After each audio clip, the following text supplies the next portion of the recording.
কোথায় জুলাই আদেশ আর কোথায় জুলাই সনদ? আমরা জাতিকে পরিষ্কার করতে চাই, জুলাই জাতীয় সনদ 2025 যেটা স্বাক্ষরিত হয়েছে, যেটা ঐতিহাসিকভাবে স্বাক্ষরিত হয়েছে, সকল বন্ধুরা স্বাক্ষর করেছেন, সেই স্বাক্ষর নোট অফ ডিসেন্ট সহ এনসিপি অবশ্য পরে করেছে, নির্বাচনে করেছে তো বটে, সেটা আমরা বাস্তবায়ন করতে চাই। যেটা বলছে যে জুলাই আদেশ ইট ইজ নো অর্ডার, এটা লেজিসলেটিভ ফ্রড, এটা কালারেবল লেজিসলেশন, এটা ফ্রড অন দি কনস্টিটিউশন, সেটা কোনো অর্ডার নাই। আমার এক বন্ধু বললেন রাষ্ট্রপতিকে আমি ফোন করতে পারি কিনা, আপনিও তো ফোন করতে পারেন। কে বলছে রাষ্ট্রপতির সাথে জনগণ কথা বলতে পারবে না? এটা তো এমন বিষয় না যে রাষ্ট্রপতির সাথে আমরা কথা বলতে পারবো না। দেশেরই তো রাষ্ট্রপতি, আপনারা তো তার কাছেই শপথ নিয়েছেন এক সময়, কেউ কেউ উপদেষ্টা হিসাবে। আমরা মাননীয় স্পিকার এখানে সংবিধান মেনে এসছি।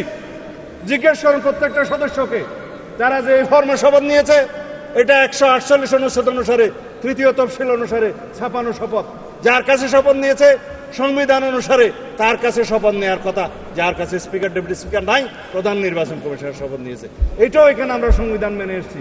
আমরা এখানে এসছি, এই সংসদে সেশন ডিক্লেয়ার করেছে রাষ্ট্রপতি, এটাও সংবিধান অনুসারে এখানে রাষ্ট্রপতি ডিক্লেয়ার করেছে, স্থান নির্ধারণ করেছেন। 73 অনুচ্ছেদ অনুসারে তিনি এখানে ভাষণ দিয়েছেন, এগুলোও সংবিধান অনুসারে এসছেন। আমরা যে রাষ্ট্রপতির ভাষণের উপরে আজকে আলোচনা করছি, এইটাও তো সংবিধান মেনে আলোচনা করছি মাননীয় স্পিকার। সব কিছুতেই আমরা সংবিধান মানছি, আর এখন সংবিধান ভালো লাগে না এই বক্তৃতা মাননীয় স্পিকার শুনতে চাই না। আমার সময় কি শেষে আরো আছে তো মাননীয় স্পিকার, 1 ঘন্টা 1 মিনিট 55 সেকেন্ড আছে, শুনলো কি আর না শুনলো কি আমি বলে যাই।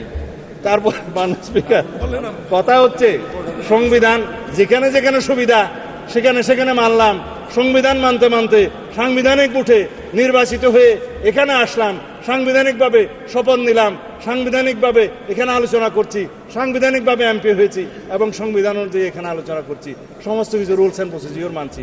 আর এখানে বলছে যে সংবিধান কি জনগণের অভিপ্রায়ের উপরে? ইয়েস, সংবিধানে জনগণের অভিপ্রায়কে ধারণ করার জন্যই আমাদেরকে সংবিধান, আমরা সেই অভিপ্রায়কে সম্মান করার জন্য সংবিধানের মানে স্পিকার সুবিধা করতে পারলাম না এত ষড়যন্ত্রের মধ্যে। আপনাকে অনেক ধন্যবাদ। ধন্যবাদ মাননীয়